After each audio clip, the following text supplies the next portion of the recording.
ginnaaw démb ba mu jàkkaarloo ki nga xam ne moo nekk procureur jot nañ ko dóor di nga xam ne moo nekk mandat de dépôt ba le 28 incha allah lañ koy war a nekk di war si lañ ko war a juger moom nañu koy toppee ñu koy toppee li nga xam ne moom moo nekk insulte proférée via un système informatique manœuvré et acte de nature à compromettre la sécurité publique et trouble politique grave moom Moustapha Diakhaté ginnaaw élection yi ba mu génnee daa stigmatiser ñi nga xamante ñoo nekk peuple sénégalais yi wax ni que di ñi nga xam ne ñoom ñoo voté pour pouvoir bi nekk ñoom Ousmane Sonko dañoo daal di alko ban njàngat nga am ci loolu. waaw mais xam nga Moustapha Diakhaté mooy li may faral di wax Moustapha Diakhaté ak fi mu jaar ak vécu bi mu am ci politique yépp doon nañ xaar kàddu yu gën a rafet yi parce que ci élection lañ jógee boo xoolee ñi nga xamante ni ñëpp dañu am élégance politique dañoo njëkk a saluer la maturité du peuple sénégalais ba démb maa ngi gis Abdoulaye Seydou Sow ñëpp xam nañ ne xaw ak ñi fi ne def na communiqué saluer la grandeur du peuple sénégalais nga gis Amadou Ba def lu ni mel saluer également la maturité du peuple sénégalais les opposants yi nga xam ñoom ñoo doon jongante ñoom ñëpp ku ci nekk génn Barthélémy Dias ñëpp génn wax te ci ñooñu nag lañ gënoon a xaar sax ñu génn indi ay contestation léegi nag Moustapha Diakhaté wax naa ni mag mu ni toll aussi ku war a yar ay kàddoom la vraiment waaw war na yar ay kàddoom parce que nag réew mi république la démocratie la waaye démocratie nag joxu la sañ-sañu bés bu ne nga mun di toog di stigmatiser nit parce que lu tax ma ne stigmatiser nit Moustapha Diakhaté c'est pas la première fois il est habitué des faits Moustapha Diakhaté toog na fii wax yu rëy sax jëmale ko ci prophète bi yonente bi sallallahu alayhi wasallam démb gis nga ci li ci Iran daw wax biñ ko laajee ci waxu Moustapha Diakhaté dañ ko kenn wax kooku moo lay stigmatiser yonente bi waaw kooku dafa doy waar mais maa ngi ci ñëw beneen bi toog na fii boo wax loo xamante ni jàpp naa ni kooku jigéen ñi ci réew mi yépp dañ waroon sax mobiliser wu def marche muy kan jigéenu Sénégal yi laa wax tey waroon nañoo dajalikoo génn def marche naqarlu propos Moustapha Diakhaté yi amaloon ci Sonko naa ci ñëw parce que am na propos yoo xamante ni nit bu ko xësee ba génnee ci kàddoom jàppal ni nit kooku baaxul man Moustapha Diakhaté man Serigne Niang man maa ni Moustapha Diakhaté du nit ku baax Moustapha Diakhaté du nit ku baax kii du nit ku baax parce que lu tax ma ni du nit ku baax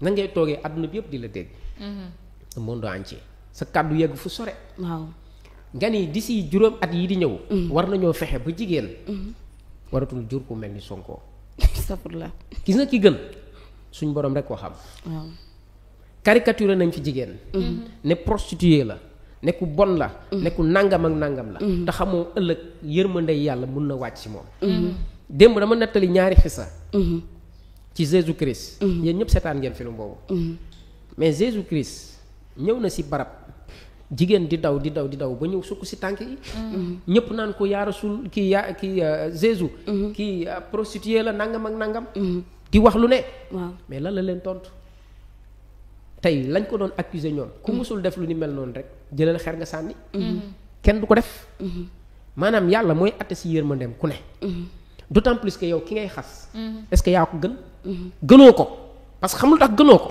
boo ko gënoon di nga yëkkati kàddu yu gën a teggi ne yi nga yëkkati nii parce que nit bon na ci société bi nit fexe ba mu kooka defarwaat duggaat ci société bi loolu dafay am moo tax ma ni nit ku bon la li mu def nii baaxul te jullit du gisee nii jullit warul gis sikku moroomu nit ba toog ci télé di ko wax ak nu mu mën a dol ak nu mu mën a mel tey kii ngay wax nii jigéen waratul jur ku mel ni moom pourtant depuis bi mu duggee ci politique ba léegi moom la Sénégalais yi àndal ay mbiram mi ngi gën a am barke lu ngeen gën a dal ci kawam yàlla gën a yëkkati ay mbiram te pourtant nag ay nit yu baax a ko topp Sonko ay nit yu baax a ko topp nit yu am diine ko topp te nag jàpp naa ni am na ñoo xamante ni tey ànd nañu ak moom topp nañu ak moom am nañ njortu ni ay nit yu am imaan lañ nit yu am kilifteef lañ ci diine kon nag kii li mu def ñaaw na beneen bi le comportement de Mamadou Awa Ndiaye du foofu la waxee kàddu yi ñi ko yóbbu ci yoon tey Mamadou Awa Ndiaye 7TV waaw dama ne kooku dafa def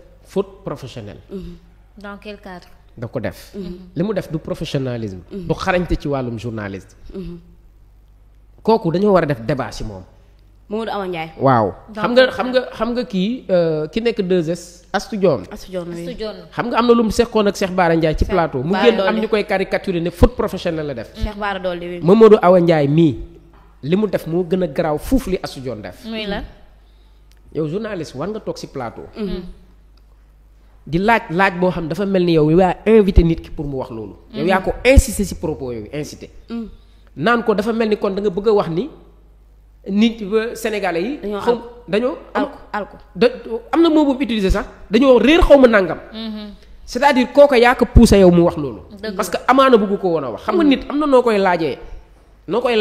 dina wax lu mu bëggut woon a wax. mais jàpp naa ni moom mii waroon na mën a toog ci plateau sax. di wax kàddu yu jubadi noona. yow ngay mel na ku cautionné kàddu yooyu. Mamadou Awa Ndiaye je le suis depuis très longtemps. dafa mel ni lu nit di yàqee Sonko rek. moom ànd na ci. te bëri na fi aussi ci journaliste yi. non xam nga dafa am journaliste yoo xamante ni. dañoo war a jàngi. dañoo jàpp ne xam nañ te xamuñu. tout à fait ñoo bëri nag ci presse Sénégal bi. am na si ñoo xam jaxase rek. xamuñu lu géej gi riir. toog nañ ci ay station yu mag yàlla dogal na ñu toog ci ay station yu mag pour ñoom nag ñoo ëpp xam-xam ñëpp ëpp dayoo ñëpp. man yàgg naa ko wax ni am na ñoo xamante ni. ci ay journaliste war nañ dellu école dem jàngi parce que xamuñu éthique ak déontologie. Mamadou Awa Ndiaye bu xamoon éthique ak déontologie. du bàyyi Moustapha Diakhaté mii di def. Maïmouna Ndour Faye est-ce que yéen a ngi koy seetlu léeg-léeg. nit bu bëggee déborder. danaan ko non. da lay recadrer. léegi moom dafa changer système de communication. non loolu mooy yoon mooy logique. da lay recadrer parce que nit ki waruloo ko dugal. Moustapha Diakhaté plateau yi muy toog yëpp day dem di xaabaabal.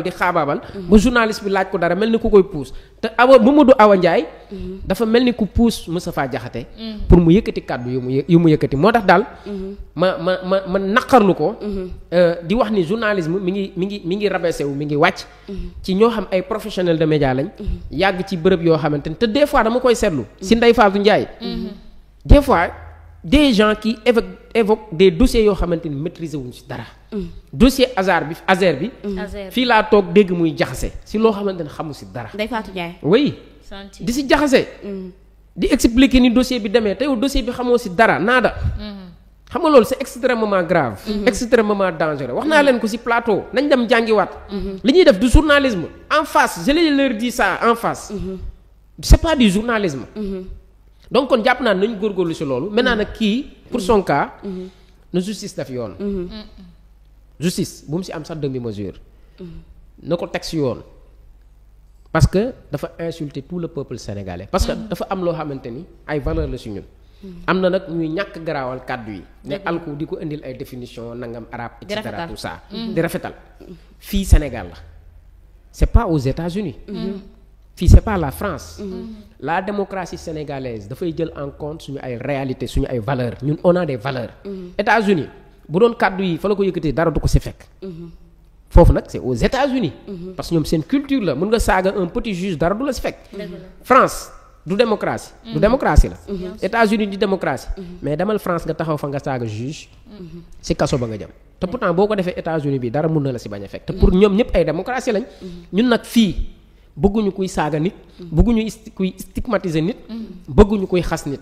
loolu suñu ay loi wu réew daf ko nangu. kon nag li yoon warloo ak moom na ko def parce que réew mii.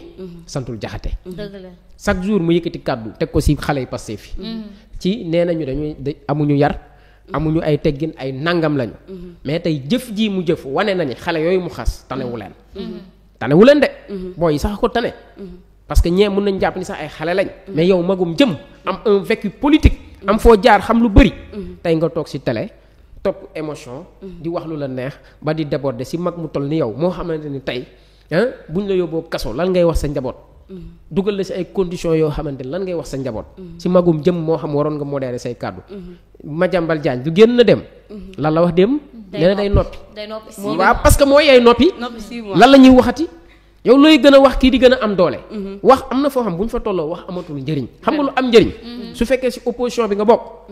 tu croises les bras tu prends des remarques. tu fais des remarques xool ici sous peu de temps xam fan la nguur gi jëm ak fu mu jëmut. mais est-ce que Madiambal Diagne sens boobu la ko waxee tey Madiambal su génnee ni man dinaa noppi 6 mois toog di leen xool c'est parce que jamono ji dañoo gis ni déjà c'est dans le cadre de l'arrestation de Moustapha Diakhaté ak Adama Gaye si la génnee wax loolu ndax ñoom ñi nga xam te ñoo féetewoo si kujje ki dañoo jàpp ni ñoom ñi ñuy woo c'est purement politique que dañuy tere gars yi ñu exprimer wu librement c'est la raison pour laquelle Madiambal Diagne attention wax ni moom dina noppi donc 6 mois doogaay génnaat di wax. non xam nga moom newul ni sax dina noppi totalement. parce que nee na dina continuer di bind.